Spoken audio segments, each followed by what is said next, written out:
Good morning and welcome to the new episode of Dr. Lamba's Awakening Call.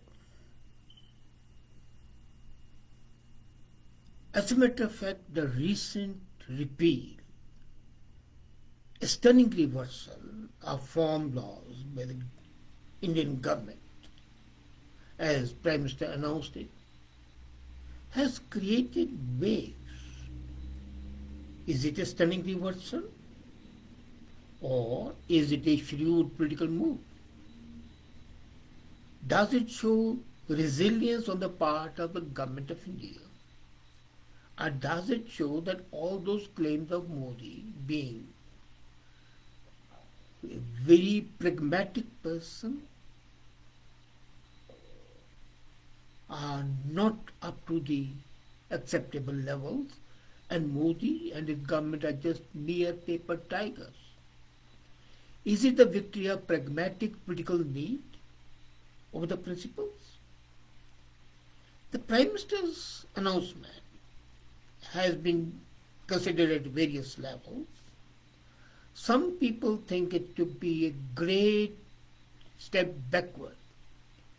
Others think it to be a stunning defeat for the good politics and common sense. A setback to the farming itself.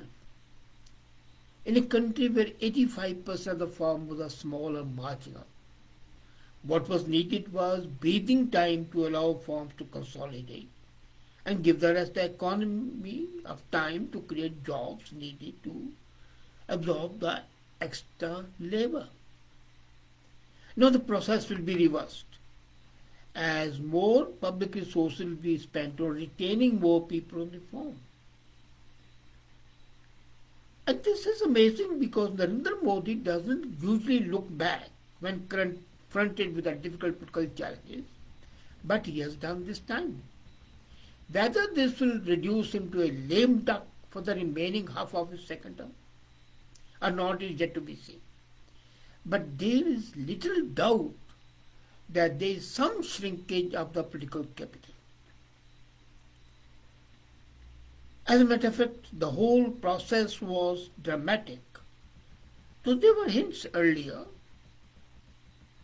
but the way it happened on the birthday of Guru Nanak, he goes, apologizes, and the disinformation campaigns and the images of the camping farmers and the families organizing free community meals and images of the protesters being mowed down, the images of the national flag being insulted at the Red Fort, all that had caused some annoyance.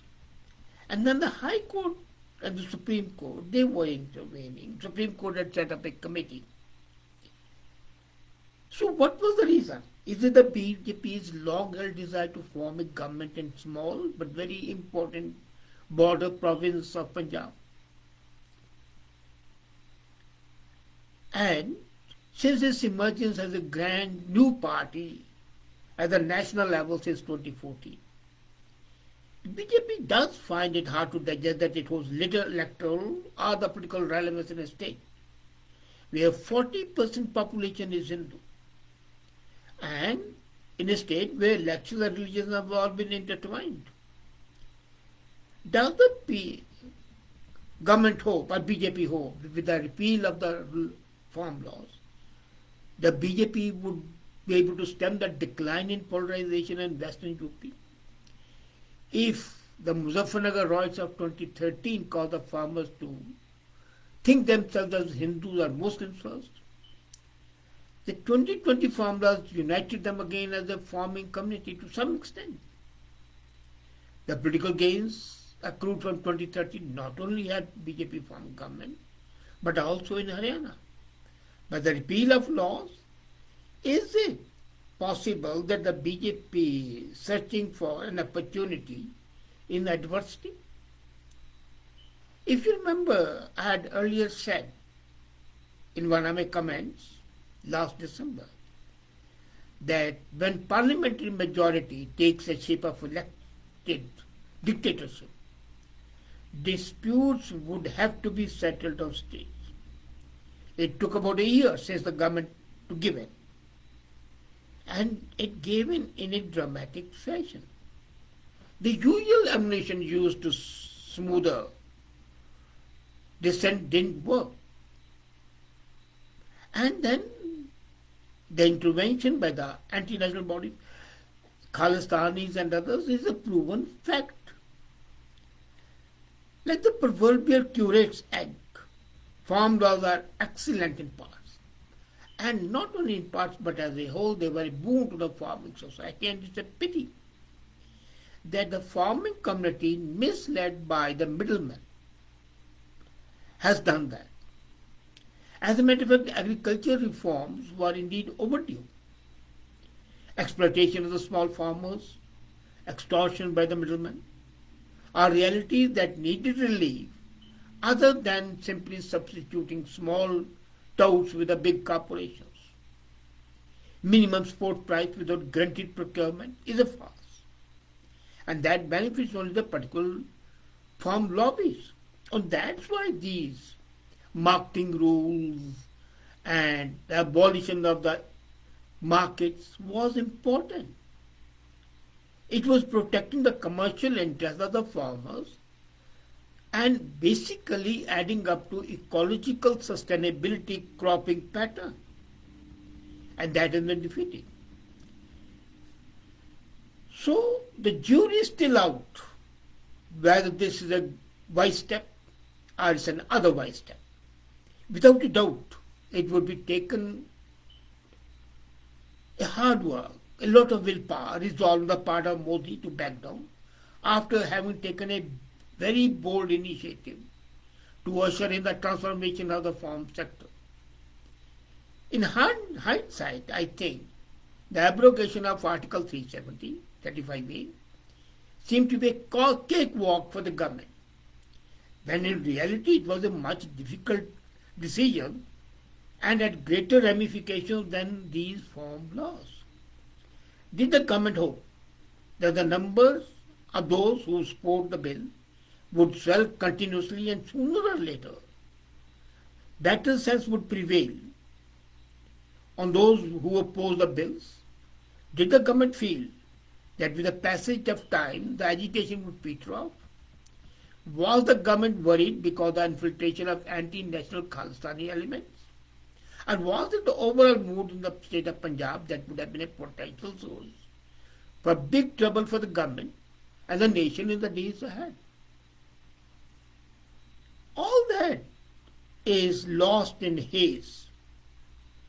But then look at the reality. The military-like stance of the protesters and the support from the anti-national elements within and outside the country and direct action against them would have meant a loss of life. And the situation would have been exploited by the people on the lines the Blue Star was exploited, which was necessary at that time.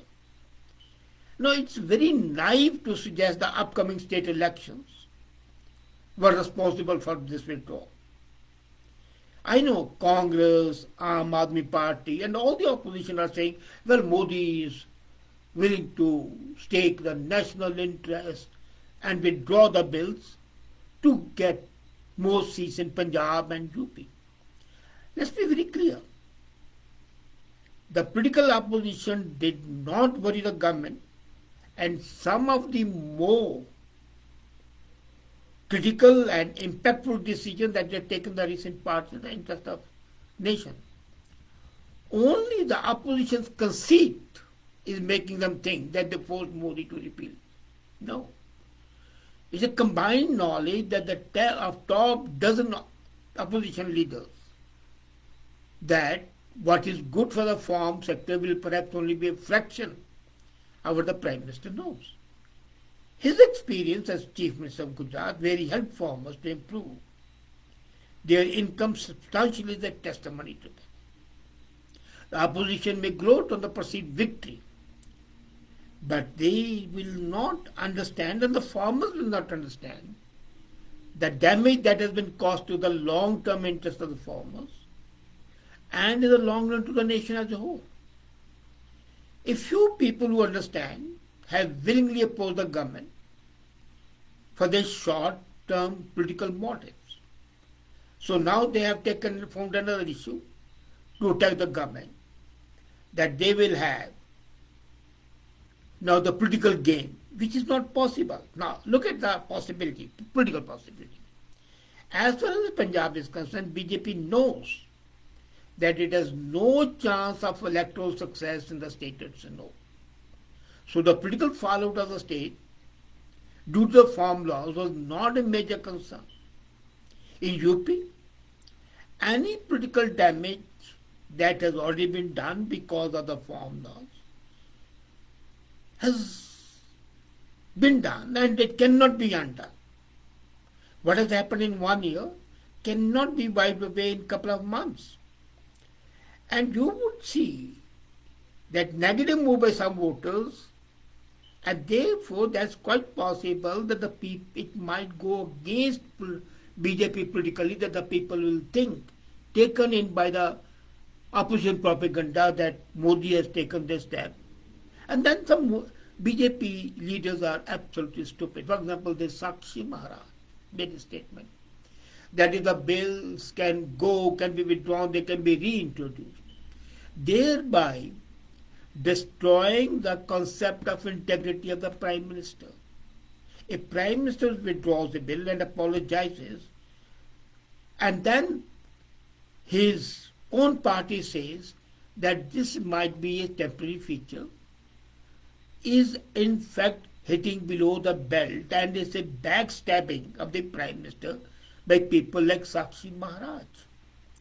So any insinuation that the government was forced to act in view of the Punjab or UP election is nothing but hogwash. Now, those people who supported the farm laws feel cheated, without doubt. But they need to ask themselves, and I have been supporting these bills all the time, the pertinent question is, given the anti-farm law protest, why did the pro-farm lobby fail to scale up their support to counter the protest? Why did, once the Supreme Court had decided to form an expert committee, not ordered that these protests are now illegal until the report of the inquiry committee comes? This is not to say that those experts who were in favor of the bills should have come forward to occupy the national highways. No. But they could have done it by being more vocal in the sport, by engaging the media to show their solidarity with the laws, and by educating the public who were either sensitives or swayed by the convoluted logic of the protesters. Perhaps the BJP cadre would have been served as catalyst, but unfortunately it did not happen. There is no denying the fact that the protest against the farm bill was not a national level. Even among those who were protesting, the representatives of the farmers are limited. The protesters included a lot of middlemen and other elements who by no stretch of imagination can be called farmers.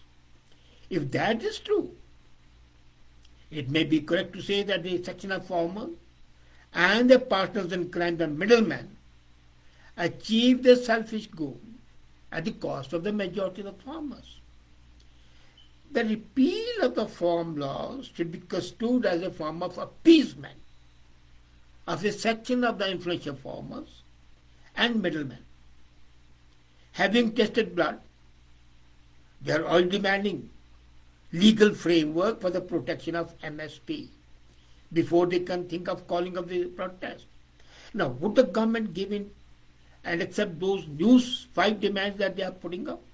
And if the government accepts those demands, then of course I would say that this government doesn't deserve to be there. They have to prove. We have seen the last 70 years what appeasement does. It was appeasement that caused bloodshed in 1984, during Blue Star and after Blue Star, including the killing of the Prime Minister. Any appeasement always makes minorities more demanding and more daring.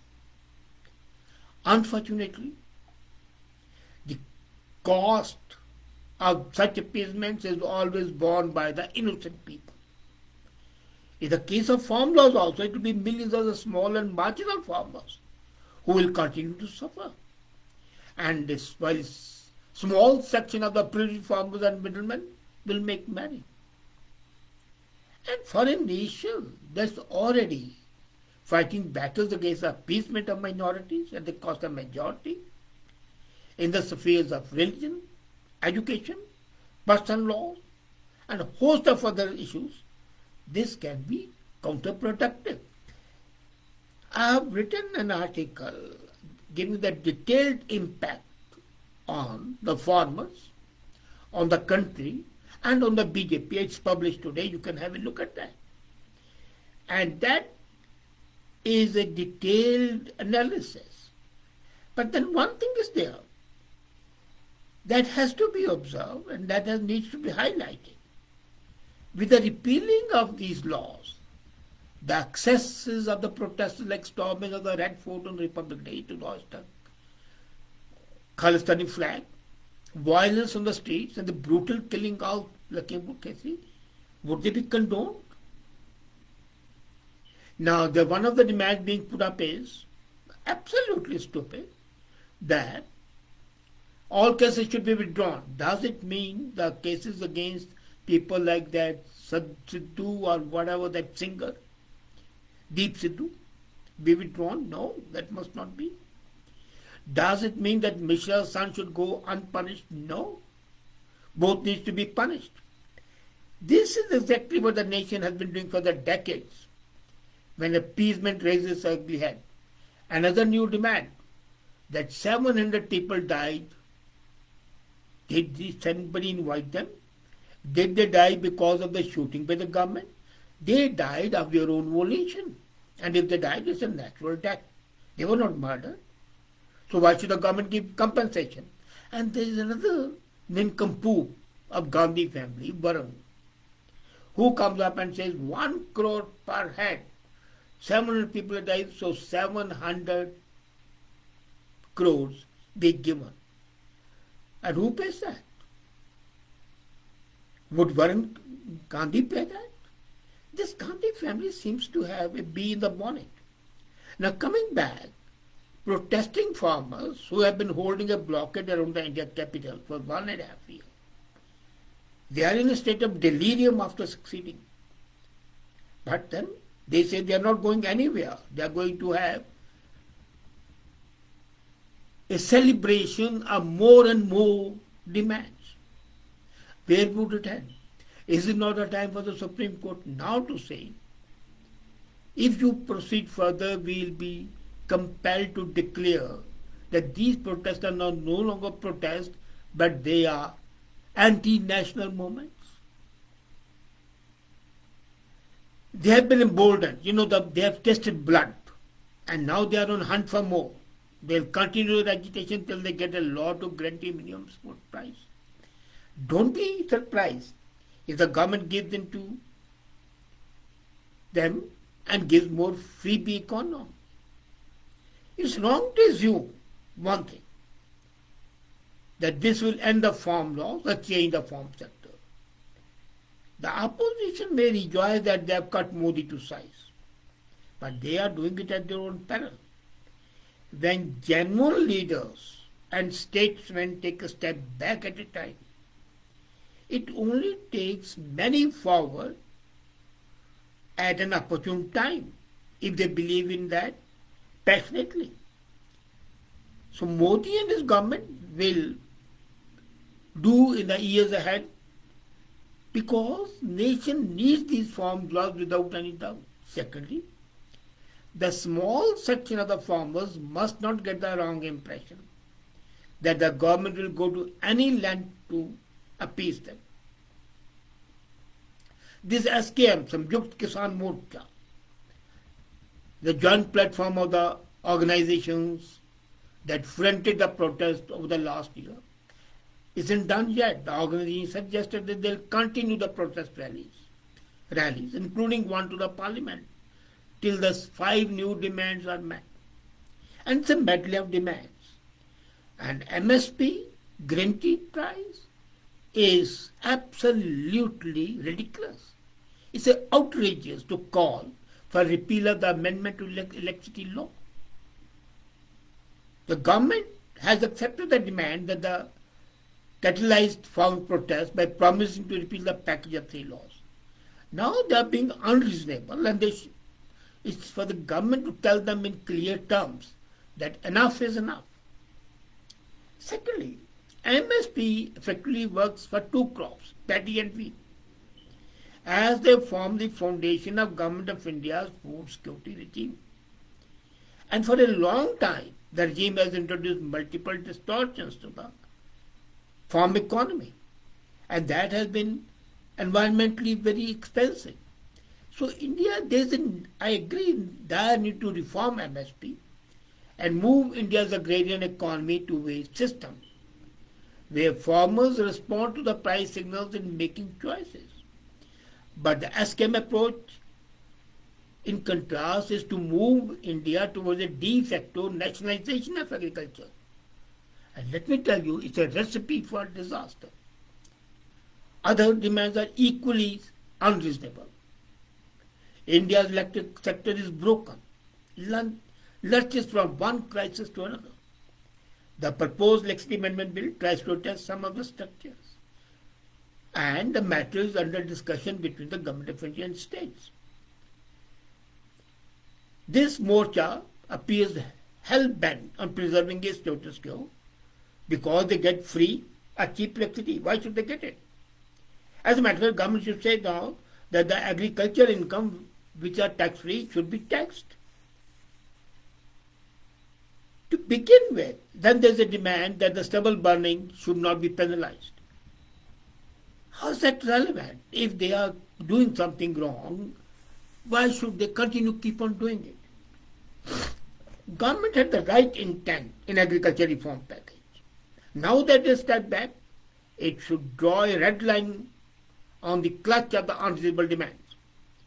The same parliament session where farm laws were passed also saw the passage of 3 labour codes that were part of the year-long efforts to consolidate 29 central laws. They have not been rolled out fully. So government needs to hold firm rather than face the possibility of being a lame duck government. Now, this repeal is a defeat for economic sense and a victory for undeserving vote banks. Far from acting as an autocrat and critics that critics accuse Modi of being an autocrat, Modi has in fact proved to be a resilient leader and has taken this step so that 1-year-old agitation comes to an end. He views a surrender as preferable to possible vote loss. It's not going to be vote gain, it's going to be vote loss in Uttar Pradesh and Punjab. This was a retreat. Now, I think the proper thing would be to form an expert committee which interacts with the farmers and all other stakeholders and come up with a new laws which incorporate the salient features of these laws as well as reforms, if any sensible reforms are there, by the Morcha. But as it is, one thing is sure, that what has been done, it cannot be undone. The cabinet will approve it, the parliament will pass it. But it's incumbent on the government not to scum further, because that will only increase the tempo of the appeasement, which is not in the proper interest of the country. Thank you.